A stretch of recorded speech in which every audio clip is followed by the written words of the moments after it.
Kita akan masuk ke serial sahabat yang mulia, seorang yang mungkin tidak terlalu banyak dikenang namanya oleh kaum muslimin, tapi orang yang punya kiprah yang sangat besar dalam Islam, yaitu Abbad ibn Bishr radhiyallahu anhu.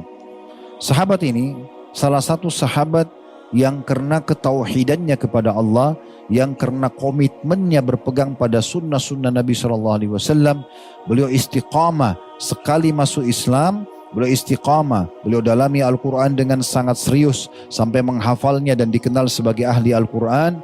Beliau juga berpegang pada sunnah-sunnah Nabi SAW dan berpegang teguh. Tidak ada lagi namanya perbuatan maksiat dalam hidup beliau. Sampai akhirnya Allah Azza wa Jal memberikan kepada beliau karamah, kelebihan. Ya, satu waktu beliau pernah keluar dari rumah Nabi SAW bersama dengan sahabatnya yang bernama Usaid bin Khudair radhiyallahu anhu. Usaid bin Khudair pernah kita bahas di tablik akbar kita sebelumnya ya. Ini salah satu sahabat yang pernah membaca Al-Quran, kemudian malaikat datang mendengarkan bacaan Qurannya. Nah, ini sahabat dekat dengan Abbad bin Bishr. Dua-duanya dari suku Ansar ya, orang asli Madinah. Jadi satu waktu pernah pulang dari rumah Nabi SAW, disaksikan oleh para sahabat pada saat itu, dari tongkat yang mereka pegang keluar cahaya, sehingga menerangi jalan mereka. Dan keduanya tahu itu, keduanya melihat itu. Dan pada saat keduanya berpisah, ingin ke rumah masing-masing, maka kedua tongkat masing-masing mengeluarkan cahaya. Dan ini yang disebutkan dengan karamah. Nanti akan kita jelaskan juga panjang lebar, insyaallah biidznillah ta'ala, pada saat kita membahas ad-durus wal ibar, atau pelajaran yang bisa kita ambil. Baik, seperti biasa kita akan masuk dulu ke nasab beliau. Namanya Abbad ibn Bishr bin Waqqash atau bin Waqash ya, bin Zuqbah. Saya coba mengambil satu metode baru sekarang dalam nasab. Saya tidak perlu terlalu panjang, karena di beberapa tema kita yang sebelumnya kita sebutin sampai belasan nasab. Maka cukup saja sampai beberapa nama insya Allah. Maka itu sudah mewakili. Yang penting nama beliau sama ayahnya ya. Dan beliau dari suku Khazraj ya, Madinah, dari Ansar, orang asli Ansar. Dia lahir kurang lebih 20 tahun sebelum masa kenabian. Berarti waktu Nabi SAW dinobatkan jadi Nabi umur 40 tahun ya. Dia lahir 20 tahun sebelum itu. Artinya selisih umurnya beliau sama Nabi 20 tahun. Karena kan Nabi diutus jadi Nabi umur 40 tahun. Beliau dilahirkan 20 tahun sebelum masa kenabian ya. Jadi masa kenabian di umur 40 tahun, berarti waktu Nabi umur 20 tahun Abbad bin Bishr lahir.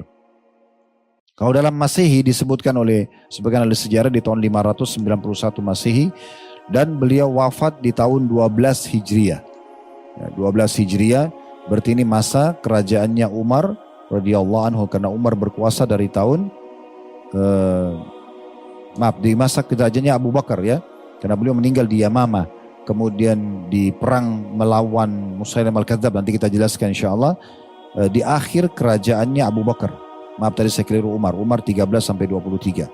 Atau tepatnya tahun 632 Masehi. Ibu beliau bernama Fatimah binti Bishr bin Adi al-Khazraji. Jadi ayahnya sama ibunya dua-duanya dari suku yang sama, al-Khazraj ya. Ada dua suku Madinah, atau di Madinah itu yang dikenal dengan Ansar, Aus dan Khazraj ya. Beliau masuk Islam di tangan seorang sahabat yang mulia, Mus'ab bin Umair radhiyallahu anhu. Nabi SAW punya dua orang da'i yang sangat masyhur, satu ke Madinah, satu ke Yaman. Kalau ke Madinah, Mus'ab bin Umair ini yang memegang bendera muslimin pada saat perang Uhud dan akhirnya mati syahid ya. Ini salah satu tokoh Mekah yang masuk Islam. Yang kisahnya sangat masyhur. Mus'ab sudah pernah kita tablik akbarkan. Kemudian yang kedua adalah Mu'adz bin Jabal ke Yaman ya. Jadi dua orang ini luar biasa, pahalanya sangat besar. Kalau Mus'ab bin Umair panen pahala seluruh umat Islam yang masuk Islam di kota Madinah, karena beliau satu-satunya yang diutus oleh Nabi SAW di sana. Nah, diantaranya efek dakwah Mus'ab adalah masuk Islamnya Usaid bin Khudair, kemudian Sa'ad bin Mu'ad, Sa'ad bin Ubadah ya, dan banyak tokoh-tokoh Quraisy, diantaranya Abbad bin Bishr radhiyallahu anhu majma'in. Nabi SAW persaudarakan dia pada saat Muhajirin datang ke Madinah, karena dia orang asli Madinah, dipersaudarakan ya. Seperti kasus Abdurrahman bin Auf dengan Sa'ad bin Ubadah. Nah ini dipersaudarakan antara Abbad bin Bishr dengan Abu Hudzaifah bin Utbah. Ini Abu Hudzaifah salah satu sahabat yang muhajir dari Mekah ke Madinah. Karena tokoh kita orang asli Madinah dipersaudarakan oleh Nabi SAW. Kemudian beliau mengikuti semua peperangan Nabi SAW tidak terkecuali. Dari Badr, Uhud, Khandaq, semua peperangan-peperangan Nabi dihadiri sampai terakhir perang Tabuk. Ya. Dan beliau wafat di masa kerajaan Abu Bakar. Dan ia termasuk salah satu orang yang menghadiri eksekusi pembunuhan Ka'ab bin Ashraf. Ini salah satu tokoh Yahudi yang suka sekali menyakiti Nabi SAW dan menghina-hina Islam. Maka Nabi SAW memerintahkan beberapa sahabat untuk mengeksekusi orang ini. Dan Abbad bin Bishr termasuk yang menjalankan misi itu tentunya. Dan ia juga termasuk ditugaskan oleh Nabi SAW untuk mengumpulkan zakat Bani Muzaina dan Bani Sulaim serta juga Bani Mustaliq. Nah di masa itu tentunya kalau orang ditugaskan teman-teman sekalian untuk mengumpul zakat ya dan dosa Nabi ini berarti orang yang sangat dipercaya. Karena mengumpulkan zakat ini bukan main-main ya. Dia harus kumpulin, dia harus jujur. Ya, di masa itu belum ada kamera, belum ada pengawasan, ya betul-betul harus karena keimanan. Maka Nabi SAW tunjuk Abbad bin Bishr karena kejujurannya. Juga dia termasuk yang dipercayakan untuk membagi ghanimah di perang Hunain. Ya, jadi perang Hunain ini peperangan yang terjadi setelah pembebasan kota Mekah, ya. Pada saat itu melawan suku Hawazim namanya di lembah Hunain. Kalau lembah Hunain ini kurang lebih 30 km dari wilayah Mekah, ya. Kalau yang di Mekah pernah mau umroh keluar dari Mekah, biasanya pergi ke wilayah namanya Jirana. Nah di sekitar situlah wilayah Hunain. Mungkin sekarang sih tidak sulit, kita bisa searching melalui Google Map ya. Kita bisa lihat wilayah Hunain. Tapi tentu titik pasnya peperangan, saya pernah datang ke sana untuk meneliti, saya tidak temukan gitu ya. Karena dalam buku-buku sejarah cuma disebutkan dia adalah sebuah lembah yang agak terjal. Makanya Khalid bin Walid pada saat turun radhiyallahu anhu bersama dengan 1000 orang pasukan dari suku Aslam, itu dikatakan mereka turun di lembah yang sangat terjal dan di bawah sudah ditunggu oleh musuh sehingga banyak yang luka-luka di antara kalangan muslimin. Di perang Hunain yang masyhur, mungkin itu teman-teman bisa kembali kepada sirah Nabawi. Tapi intinya waktu itu muslimin memenangkan peperangan dan termasuk yang diberikan amanah membagi ghanimah adalah Abbad bin Bishr radhiyallahu anhum. Dan pada perang Tabuk beliau diangkat jadi panglima perang oleh Nabi alaihi salatu wassalam, peperangan terakhir Nabi sallallahu alaihi wasallam. Dan juga tentunya dia ikut dalam perang Riddah. Nanti kita jelaskan di penutupan kisah beliau. Beliau hadir dan beliau termasuk yang memerangi orang-orang yang murtad. Riddah itu maksudnya murtad. Karena setelah Nabi SAW meninggal, banyak di antara suku-suku Arab yang masuk Islam hanya karena takut dengan pasukan muslimin, takut dengan Nabi, mereka murtad lagi setelah Nabi SAW meninggal. Nah, ini namanya dikenal dengan perang Riddah. Nah, Abu Bakar mengutus pasukan untuk memerangi mereka. Ya, di antaranya nabi-nabi palsu, Musailamah al-Kadzdzab, Aswadul Unsi, dan beberapa orang yang muncul di masa itu. Dan tentu beliau wafat di Yamamah, mati syahid di tahun 12 Hijriah. Nanti insya Allah akan kita jelaskan masalah itu. Nah, di antara keutamaan beliau adalah penyebutan Ummul Mukminin Aisyah radhiyallahu anha. Bagi yang pegang buku itu ada statement disampaikan di halaman 466 ya. Ada statement di situ di paragraf di 5 ya dari atas. Beliau mengatakan 3 orang dari kalangan Ansar, kesemuanya dari Bani Abdu al-Ash'al atau Ashhal ya. Yang tidak ada seorang pun melebihi kelebihan mereka atau atas mereka, yaitu Sa'ad bin Mu'adz, Abbad bin Bishr dan Usaid bin Khudair. Jadi Aisyah memberikan gambaran kalau mau lihat tokoh yang paling terkenal dari suku Khazraj, ya pecahan sukunya lagi ada Bani Ashhal, maka 3 orang ini. Kebetulan alhamdulillah ketiga-tiganya sudah kita bahas ya. Dengan kita bahas hari ini Abbad bin Bishr, bertiga-tiga sudah kita bahas. Sa'ad bin Mu'adz sudah pernah kita bahas. Sedikit saya mengingatkan hadis Nabi SAW waktu Sa'ad bin Mu'adz meninggal. Beliau meninggal mati syahid juga Sa'ad bin Mu'adz karena kena panah dari pasukan Ahzab, perang Khandaq. Ya, beliau kena panah lalu beliau sakit beberapa hari setelah itu dan beliau yang mengambil keputusan untuk mengeksekusi semua laki-laki dari Bani Quraidah, suku Yahudi yang berkhianat. Lalu beliau mati syahid setelah itu. Ya, dan kata Nabi SAW, sungguh arsy-Nya Allah goncang dengan meninggalnya Sa'ad bin Mu'adz. Dan beliau juga mengatakan sapu tangannya Sa'ad bin Mu'adz lebih baik daripada dunia dan seluruh isinya, karena memuji Sa'ad radhiyallahu anhu. Sudah pernah kita bahas ya. Dan Nabi SAW juga mengatakan, ya, kalau seandainya ada orang yang bisa selamat dari himpitan dinding kuburan, maka yang paling pantas adalah Sa'ad ibn Mu'adz. Begitu juga Usaid bin Khudair radhiyallahu anhu sudah kita bahas panjang lebar. Ya, bagaimana dia masuk Islam, bagaimana malaikat datang mendengarkan doanya, ya, bacaan Qur'annya, dan bagaimana kiprahnya dalam Islam, dalam jihad, dalam menuntut ilmu dan seterusnya. Dan hari ini kita bahas Abbad bin Bishr radhiyallahu anhu. Kata Aisyah radhiyallahu anha, Ummul Mukminin yang mulia, ada 3 orang yang semuanya dari suku Bani Abdul Ashhal, ya. Tidak ada orang yang bisa mengungguli ketiganya. Mereka maksudnya dari sisi keimanan, dari sisi ilmu, dari sisi komitmen, bertahan dengan iman sampai mereka wafat, ya. Seperti Sa'ad bin Mu'adz, Abbad bin Bishr, dan Usaid bin Khudair. Beliau termasuk orang yang sangat berpegang kuat pada tauhid sebagaimana tadi kita jelaskan teman-teman sekalian. Ada satu pesan yang saya ingin sampaikan dari halaman 466 itu ya sampai halaman 468. Saya tidak bacakan semua karena penulis mengangkat dalil-dalil tentang mukjizat yang Allah berikan kepada Nabi Daud, gunung, ya, dan burung-burung bertasbih bersama Nabi Daud. Kemudian Allah lunakkan besi, yaitu dalam surah Saba ayat 10. Kemudian selanjutnya dijelaskan surah Asy-Syu'ara, atau dituliskan ya ayat 61 sampai 63 tentang bagaimana Nabi Musa alaihissalam pada saat memberikan ketenangan kepada Bani Israel waktu mereka takut Fir'aun menjangkau mereka. Kata Nabi Musa, tidak mungkin, pasti Allah akan memberikan petunjuk. Lalu Allah memberikan petunjuk membelah lautan pada saat itu. Itu juga disebutkan tentang Maryam alaihissalam, bagaimana karena ketaatannya kepada Allah SWT akhirnya Allah muliakan dia. Allah datangkan buah-buahan dari surga turun di mihrab tempat sholatnya di Baitul Maqdis. Kemudian Allah tiupkan ruh yang mulia Nabi Isa alaihissalam di kemaluannya, di rahimnya, di rahimnya. Kemudian dia hamil dan dia tidak pernah disentuh oleh laki-laki. Ada pesan penting teman-teman sekalian. Nanti akan kita sampai ke sahabat kita yang mulia Abbad bin Bishr radhiyallahu anhu. Kira-kira apa sebabnya Allah subhanahu wa ta'ala memilih nabi-nabi dibandingkan kita? Ada yang tahu jawabannya? Kenapa di Nabi Nuh dan bukan yang sehidup sama Nabi Nuh? Kan banyak manusia. Kenapa bukan yang lain? Kenapa Nabi Nuh? Kenapa di masa Nabi Hud yang dipilih? Bukan kenapa kaumnya? Kan masih banyak manusia yang lain.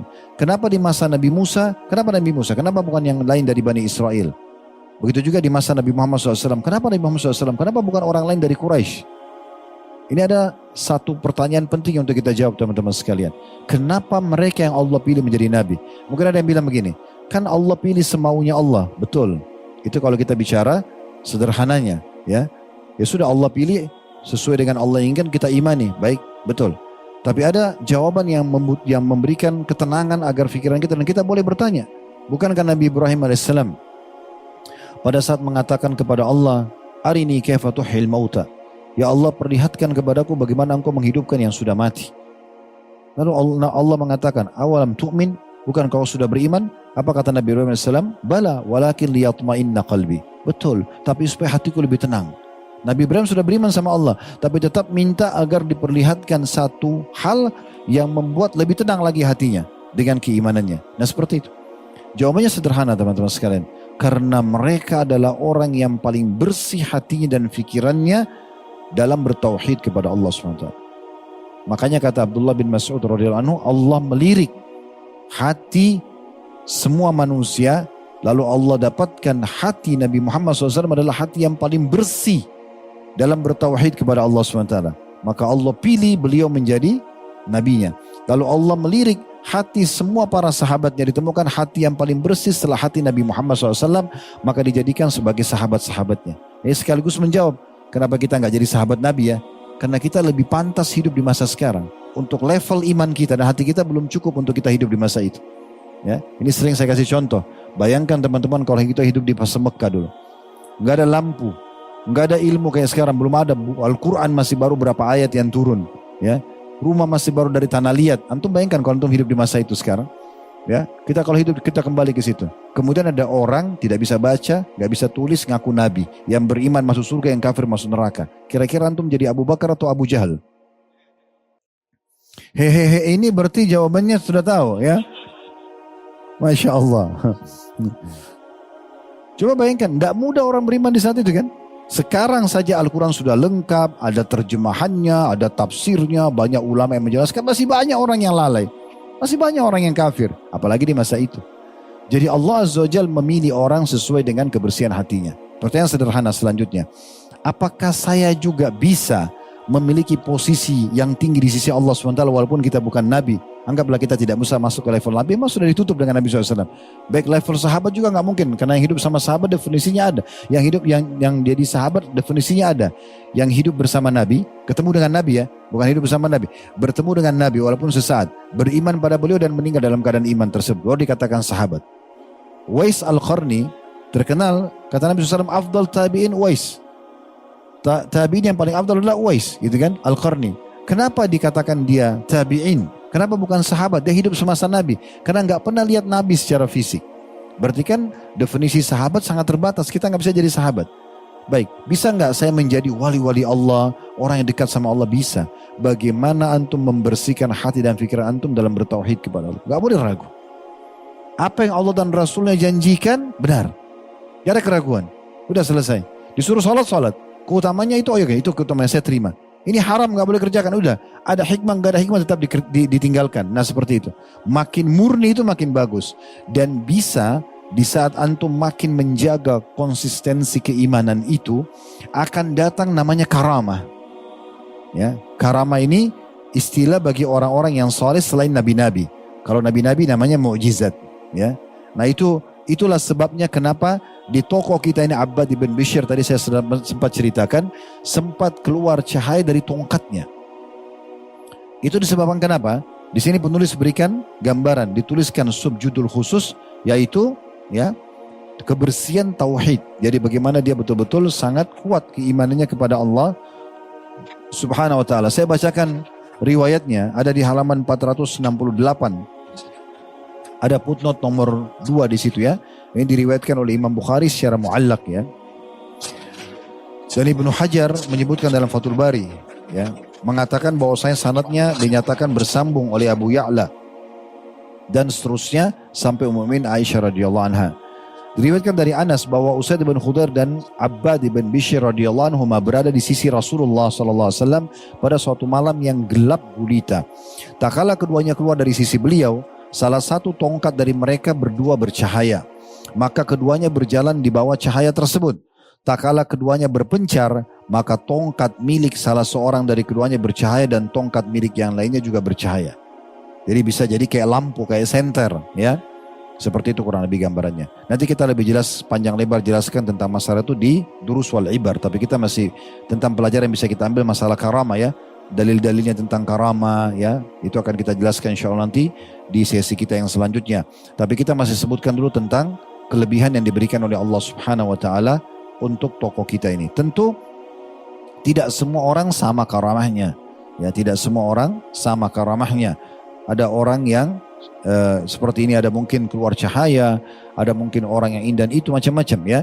Tetapi itu nanti hanya bisa kita lihat kalau orang itu sangat dekat dengan Allah SWT dan ingat kebersihan tauhidnya kepada Allah SWT. Selain daripada itu, umumnya para dukun-dukun ya, mereka pura-pura saja seakan-akan mereka punya karamah, itu nggak bisa diperhatikan atau nggak bisa dijadikan sebagai rujukan. Baik, selanjutnya teman-teman sekalian, beliau juga termasuk sahabat yang beruntung karena didoakan langsung oleh Nabi SAW. Disebutkan dalam sebuah riwayat dari Ummul Mukminin Aisyah radhiyallahu anha ya. Maaf, tadi yang pertama itu saya keliru membaca ya. Riwayat tentang karamah beliau itu ada footnote nomor 2 diriwayatkan oleh Imam Ahmad dan An-Nasai ya. Dan dinyatakan sanadnya sahih. Al-Hakim juga sebutkan dalam kitab Mustadrak. Kalau tadi yang saya sebutkan Bukhari secara muallak, Ibnu Hajar mengatakan dalam Fathul Bari sanadnya tersambung dari Abu Ya'la sampai Aisyah radhiyallahu anha. Terus beberapa sanad itu adalah tentang doanya Nabi SAW untuk Abbad bin Bishr. Jadi ini saya luruskan ya. Diriwayatkan dari Aisyah radhiyallahu anha bahwasanya beliau mengatakan pada saat Rasulullah SAW sholat tahajud di rumahku, lalu mendengar suara Abbad bin Bishr, maksudnya ada di dalam masjid juga di waktu sholat tahajud sedang sholat malam. Maka beliau bertanya, mengatakan, wahai Aisyah, apakah itu suaranya Abbad bin Bishr? Kataku, maka aku mengatakan iya. Maka kata Nabi SAW, ya Allah ampunilah dia. Ya Allah ampunilah dia. Jadi Nabi SAW mendoakan secara khusus ya. Jadi di sini bisa saja Nabi SAW misalnya mengatakan, ya Allah ampunilah semua yang ada di masjidku. Kan gitu, bisa saja. Tapi ini karena Nabi SAW mengerucut begini berarti ada keutamaan khusus buat Abbad ibn Bishr. Dan kita tahu Nabi SAW tidak melakukan atau mengeluarkan sebuah statement kecuali wahyu. Kalau sudah seperti ini disampaikan pada umat semuanya. Ya kan gitu. Selanjutnya Abbad ibn Bishr juga terkenal orang yang sangat mencintai Al-Quran. Ya, ahli Al-Quran. Sampai para sahabat memberikan dia julukan sebagai seorang imam. Imam Al-Quran maksudnya pemimpin ya, yang menguasai Al-Quran dan suka membaca dan mempraktekkan dalam hidupnya. Serta juga diberikan julukan sebagai sahabatnya atau temannya Al-Quran. Ini semua karena memang beliau betul-betul pada saat sudah mulai belajar Al-Quran, ayat demi ayat dihafal, lalu kemudian diamalkan isinya dan dipraktekkan sampai beliau meninggal dunia. Ya. Kemudian juga beliau punya kiprah yang sangat besar dalam masalah jihad. Ya. Selain beliau memang orang yang lemah lembut dengan ayat-ayat, karena lunak hatinya dengan ayat-ayat Al-Quran, beliau juga terkenal sebagai, kata penulis itu, singa yang sangat ganas di medan pertempuran. Selalu menjaga kehormatan Islam, terkenal dengan kejantanannya sebagai seorang laki-laki. Jadi tidak ada seruan jihad kecuali beliau termasuk orang di saf pertama yang langsung menyeru dan menjawab. Nanti kan kita lihat bagaimana kiprahnya. Nanti pada saat beliau mati syahid di perang Yamama, beliaulah yang memotivasi kaum Ansar untuk betul-betul meraih mati syahid itu, dan Allah pun karuniakan beliau mati syahid ya. Dan beliau sangat berpegang teguh dengan sabda Nabi SAW. Itu disebutkan riwayatnya oleh Ibnu Abdul Bar dalam kitab Al-Isti'ab ya. Di jilid 3 halaman 315, Bukhari juga sebutkan dalam kitab Al-Maghazi di nomor 4330 tentang keutamaan orang-orang Ansar, ada di halaman 469 ya kalau yang pegang bukunya. Riwayatnya adalah kata Nabi SAW, ya ma'asyaral ansari antumus syi'aru wan nasud ditharu fala utayanna min kibalikum. Wahai kaum Ansar, kalian ibarat pakaian dan manusia ibarat rompinya, maka janganlah sampai aku diserang dari arah kalian. Maksudnya, ketahuilah kalian ini pembelah utamaku wahai orang-orang Ansar. Ya, jangan sampai kalau orang-orang yang lain semua cuma seperti rompi baju. Baju dulu kemudian baru rompi, biasa begitu ya. Orangnya seperti rompi saja. Jadi jangan sampai walaupun rompi sudah sobak-sobek, lalu kalian pun sebagai pakaianku membiarkan aku diserang dari sisi kalian. Maka ini sangat tertanam ya di benaknya orang-orang Ansar, diantaranya Abbad ibn Bishr radhiyallahu anhu. Dan karena itu beliau selalu siap siaga untuk membela Nabi alaihi salatu wassalam sampai akhir wafat beliau. Dan diantara kiprah yang sangat unik yang beliau lakukan di medan jihad ya. Satu waktu beliau pernah pergi berperang bersama Nabi SAW, tepatnya di perang Zatur Riqa namanya ya. Itu disebutkan kisahnya panjang lebar di halaman 470 sampai 471 ya. Intinya sebenarnya di saat peperangan itu pernah ada satu orang atau pernah Nabi SAW istirahat di satu tempat di malam hari, dan beliau menanyakan kepada para sahabat, siapa di antara kalian yang siap berjaga-jaga malam ini? Nah ini berjaga-jaga di tempat yang kemungkinan besar diserang oleh musuh di malam gelap gulita, ini butuh keberanian yang luar biasa gitu ya. Karena bisa saja mereka tidak mengatakan iya lalu mereka istirahat bersama pasukan ya. Tapi ini Nabi suruh cuma 2 orang saja. 2 orang untuk menjaga ratusan orang pasukan pada saat itu. Maka berdiri 2 orang sahabat, yang satu dari Muhajirin, itu sahabat yang mulia Ammar ibn Yasir radhiyallahu anhu. Ammar ibn Yasir yang ayahnya Yasir, ibunya Sumayyah ya. Laki-laki dan perempuan yang pertama mati syahid dalam Islam. Sumayyah yang ditusuk perutnya oleh Abu Jahal, kemudian Yasir juga ayahnya si Ammar yang dibunuh setelah dibunuh Sumayyah. Dan Nabi SAW mengatakan sabran ala Yasir fa inna mau'idakumul jannah, sabarlah keluarga Yasir karena balasan kalian surga nanti, kan gitu. Ini Ammar ibn Yasir dari Muhajir, langsung mengatakan saya Rasulullah ya. Kemudian dari Ansar berdiri Abbad ibn Bishr. Dari sekian banyak Muhajir dan sekian banyak orang Ansar, 2 orang ini langsung segera meraih kesempatan itu ya. Maka 2 orang ini saling jaga atau siap untuk berjaga-jaga. Lalu Nabi SAW tunjuk tempat yang mereka berdiri. Di sini kalian berdiri ya, jangan tinggalkan sampai ada instruksi. Maka dua-duanya ke sana, kemudian agar dua-duanya bisa berjaga-jaga sampai pagi, maka Abbad ibn Bishr radhiyallahu mengatakan kepada Ammar ibn Yasir, di sini dalam riwayat dikatakan yang Ansar mengatakan pada Muhajir, kira-kira bagian malam mana yang kau ingin kita bergantian? Maksudnya kamu pilih mana? Awal malam tidur saya yang berjaga atau nanti saya tidur kamu yang berjaga? Maka kata Ammar, kamu jaga di awalnya, saya akan jaga di pertengahannya. Maka Ammar bin Yasir pun istirahat sambil berjaga-jaga, lalu Ammar bin Yasir tidur dan Abbad bin Bishr berjaga-jaga. Nah setelah sahabatnya tidur, Abbad bin Bishr mulai melihat ke langit. Kita bayangkan di situ malam, hening sekali, langit terang. Maka dalam riwayat ini disebutkan hatinya tersentuh, ingin munajat dengan Tuhannya, ingin berdua dengan Allah Azza wa Jal, ingin mentilawakan Al-Quran, ya. Yang begitu biasa kalau hatinya orang sudah terisi iman, dia begitu. Ya, dia pengen sekali berlama-lama dengan Tuhannya, maka dia pun mulai sholat malam. Subhanallah, pada saat dia sedang sholat malam, ada satu orang dari suku yang sudah diserang oleh Nabi SAW, itu sempat datang dan mengetahui posisi pasukan muslimin. Karena dia tahu sukunya sudah kalah, dia ingin menyerang, membalas gitu ya. Apalagi salah satu tawanan adalah pasangan hidupnya orang itu. Dia masuk dalam tawanan perang muslimin. Intinya teman-teman sekalian, dia lihat Abbad bin Bishr sedang baca Al-Quran dan sholat, dipanah sama dia ke arah dadahnya. Maka Abbad bin Bishr radhiyallahu anhu ya tetap melanjutkan sholatnya dalam kondisi dadanya sobek dengan anak panah ya. Kemudian beliau mencabutnya lalu meletakkan. Lalu beliau lanjutkan bacaannya. Kemudian orang itu melemparkan panah yang kedua, sama juga, dicabut, dibuang. Kemudian yang ketiga juga begitu, ya. Maka pada saat itu Abbad bin Bishr khawatir orang ini melepaskan yang keempat dalam kondisi darahnya dia sudah ngucur dan dia khawatir dia wafat. Akhirnya Ammar bin Yasir juga terbunuh dan muslimin dan Nabi SAW diserang. Maka beliau pun akhirnya menyegerakan sholatnya dan membangunkan Ammar. Pada saat Ammar bangun dan terdengar suara, Ammar melihat ternyata darah keluar dari Abbad, lalu dia mengatakan, kenapa engkau tidak membangunku dari awal? Siapa yang menyerangmu? Mendengar suara itu, orang yang menyerang kemudian lari, melarikan diri. Maka kata Abbad bin Bishr dengan perkataan yang sangat masyhur, beliau mengatakan, seandainya saya bukan karena khawatir Nabi SAW dan muslimin nanti akan diserang, maka saya akan lanjutkan bacaan Quran saya. Cuma saya khawatir mati, akhirnya saya tidak bertugas gitu ya. Tapi ini sebuah kiprah yang luar biasa. Tidak usah bicara anak panah teman-teman. Mungkin antum belum punya gambaran masalah anak panah kalau yang belum terbiasa. Ya, apalagi di masa-masa dulu ya. Silet aja kecil, kena jari kita atau kena tangan kita sudah sakitnya luar biasa. Beling kecil kena kaki sudah sakit. Ini anak panah bisa membunuh. Bukan cuma menyobek ya. Tapi subhanallah ajal belum datang. Sampai 3 kali dipanah beliau masih bisa bertahan. Hanya karena khawatir jangan sampai dia terbunuh dilempar panah-panah selanjutnya. Maka dia pun akhirnya menyelesaikan sholatnya.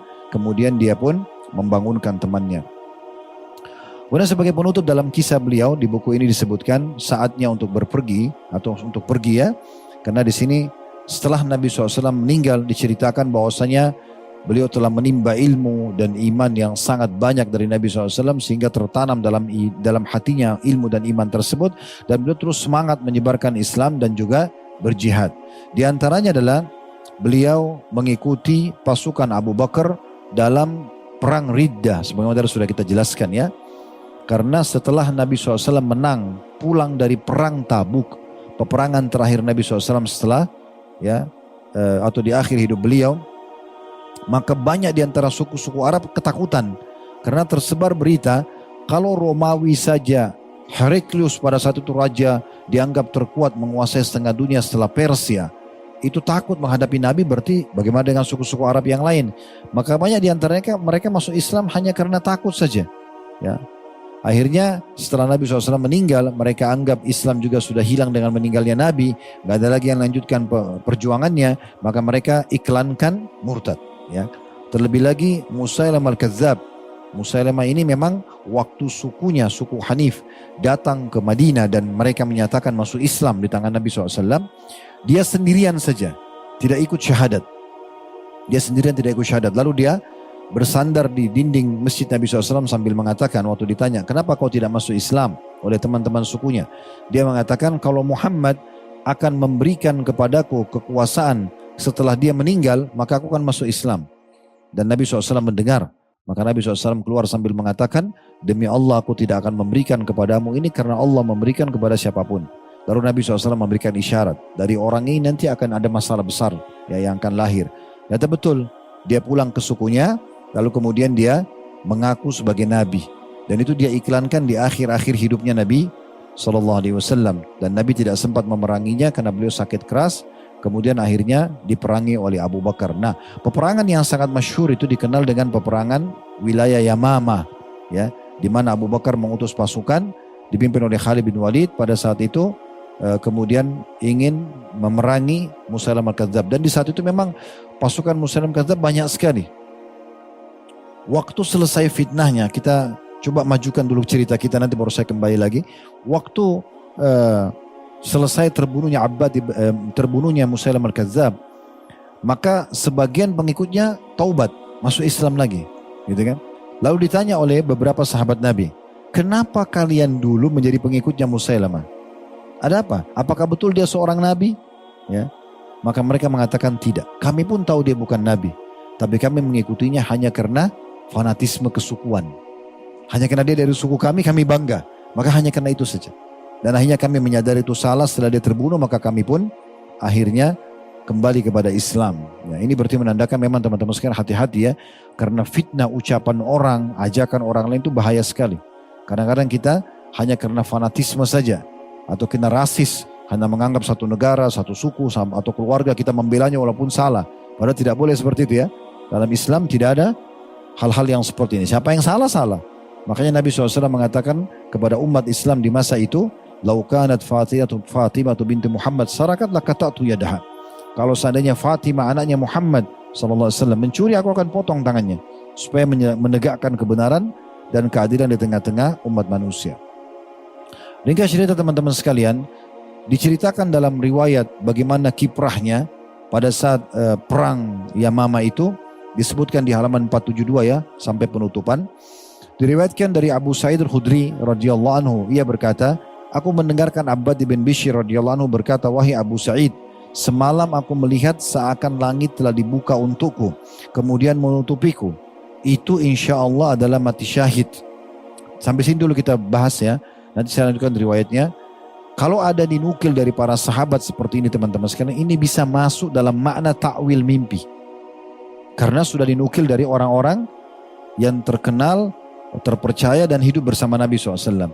Artinya mimpinya Abbad bin Bishr, dia melihat langit terbuka, kemudian ya menutupi dirinya, itu ditakwilkan oleh dia mati syahid. Dia mengatakan mati syahid. Maka Abu Sa'id mengatakan radhiyallahu anhu, baik sekali apa yang kau lihat itu. Lalu aku memandanginya pada perang Yamamah. Maksudnya aku terus meneliti dan mengikuti. Kata Abu Sa'id al-Khudri, aku mengikuti ya apa yang dibuat oleh Abbad bin Bishr. Karena setelah dia cerita dia mau mati syahid, aku penasaran pengen tahu bagaimana matinya, gitu kan? Karena dia sudah mengatakan dia mimpi dan dia sendiri menakwilkan kalau itu adalah mati syahid. Maka aku melihat dan memandanginya, dan ia berteriak memanggil orang-orang Ansar sambil mengatakan pada mereka, patahkan mata-mata pedang dan berkelompoklah, ya, dan pisahkanlah diri kalian dari orang-orang lain. Maksudnya karena dia panglima perang di saat itu. Diangkat oleh Abu Bakar dari salah satu panglima perang ya. Panglima perangnya utamanya adalah Khalid bin Walid, tapi dia adalah wakilnya. Dan tokoh kita ini dia ingin sekali memberikan satu kiprah yang besar dan memotivasi para orang-orang yang satu suku sama dia agar jangan mundur. Karena waktu itu kalau antum baca perang yang cukup panjang ya, tapi umat Islam sempat terdesak dan hampir kalah di saat itu. Karena kuatnya pasukan Musailamah al-Kadzdzab ini, ya. Tetapi dengan adanya sahabat-sahabat yang mulia, diantaranya Abbad bin Bishr, diantaranya beberapa sahabat yang Nabi yang lain ya dari Ansar, mereka semua semangat untuk membentuk kelompok dan mereka mengatakan keluarkan diri kalian dari kelompok-kelompok orang lain. Maksudnya selain orang Ansar jangan ada yang ikut. Coba kalian mengumpul-kumpul sendiri, ya. Lalu kita buat satu gebrakan untuk menyerang benteng musuh ini supaya bisa muslimin menang. Sampai akhirnya terus saja Abbad bin Bishr teriak-teriak sampai terkumpul kurang lebih 400 orang dari Ansar saja. Dikatakan oleh beliau, bersihkan barisan kita dari orang lain. Hingga akhirnya mereka berhasil mengumpulkan 400 orang dari kalangan Ansar. Tidak seorang pun bercampur dengan mereka. Di barisan terdepan terdapat Abbad bin Bishr, lalu Abu Dujana, terkenal Syammah ya, yang pernah dikasih pedang oleh Nabi SAW di perang Uhud. Lalu Nabi bilang, waktu siapa yang mau memberikan hak Allah dan Rasul di perang itu, maka Abu Dujana mengatakan dia. Lalu dia mengambil dan dia betul-betul menggunakan untuk berperang di jalan Allah. Ini juga seorang dari Ansar. Kemudian Al-Bara ibn Malik, ini pernah kita bahas ya, yang kalau bersumpah atas sama Allah diijabah, gitu kan? Dan beliaulah yang minta dilempar ke dalam bentengnya orang-orang pasukannya Musailamah Kadzdzab, lalu kemudian dia berhasil membuka pintu benteng tersebut. Nah, 3 orang ini yang punya kiprah sangat besar. Mereka memimpin 400 orang tadi dari Ansar itu, berarti kalau dikurangi dengan 3 orang sisa 397 orang, hingga mereka sampai di pintu kebun yang tempat bersembunyinya Musailamah Kadzdzab. Dan mereka terus saja berperang dengan garangnya. Di sana Abbad ibn Bishr akhirnya terbunuh mati syahid. Dan kami melihat jenazahnya, kata Abu Sa'id al-Khudri, pada saat sudah selesai peperangan dan dimenangkan oleh muslimin, wajahnya penuh dengan sabetan pedang. Aku tidak mengenalinya selain melalui satu tanda yang ada di jasadnya saja. Ini dinukil oleh Ibnu Sa'ad dalam kitab At-Tabaqat jilid 3 halaman 441. Dari sini teman-teman perlu kita titik beratkan sebuah poin, bahwasanya Allah Azza wa Jalla akan memberikan seseorang sesuai dengan tekadnya yang kuat. Tekad ini bahasa lainnya kalau agama kita niat, ya. Kalau antum bertekad betul ingin mendapatkan ilmu agama benar, ingin menjadi seorang alim, Allah kasih. Antum tekad betul ingin mati syahid, Allah kasih. Antum tekad betul ingin haji dan umrah, Allah kasih. Jadi apa saja Allah akan kasih sesuai dengan niatnya, ya, sesuai dengan niatnya. Maka di sini karena dia tekad betul ingin mati syahid, Allah kasih dia. Dan juga poin penting tambahannya, tidak penting untuk merasa takut dengan luka-luka yang ada di badan, itu tidak penting, ya. Karena orang yang mati tidak lagi melihat atau merasakan jasadnya yang luka tersebut, ya. Karena dia hanya melihat, orang mati itu hanya melihat satu saja, sakaratil maut atau proses ruh dicabut oleh malaikat. Dan cuma 2 keadaan. Orang mukmin akan mudah seperti air yang keluar dari mulut kendi, kalau orang kafir akan sulit seperti bulu domba yang dibasahkan, dililitkan di pohon berduri kemudian ditarik dengan keras sehingga berantakanlah bulu domba tersebut, sambil wajah dan bokong mereka dihantam dengan besi yang kuat oleh para malaikat, sebagaimana Allah jelaskan dalam surah Al-Anfal. Oleh karena itu tidak penting, ya, kita melihat jasad-jasad yang luka. Hamzah itu radhiyallahu anhu pada saat ditemukan di perang Uhud, hidungnya putus, ya, dimutilasi, dipotong, darahnya dibelah, darah semuanya. Nabi waktu lihat, Nabi sempat sedih, melihat, nangis beliau. Tapi itu tidak menandakan beliau sakit. Karena Nabi SAW langsung menerima wahyu waktu itu, beliau mengatakan, aku diperlihatkan Hamzah sedang bertelekan di dipan-dipannya di surga, artinya sudah diberikan kesenangan. Ja'far bin Abi Thalib radhiyallahu anhu, kakaknya Ali bin Abi Thalib, lebih tua 10 tahun dari Ali, tangannya terputus, ya, di perang Mu'tah di Jordania pada saat melawan Romawi. Maka Nabi SAW langsung memberikan berita gembira kepada keluarganya, sungguh sekarang Ja'far sedang terbang mengelilingi surga dan kedua tangannya diganti oleh Allah dengan sayap, dia terbang bersama para malaikat. Tayyar disilakan dengan begitu, ya. Dan seterusnya, ya. Banyak sekali kisah-kisah yang berhubungan dengan hal-hal yang seperti ini.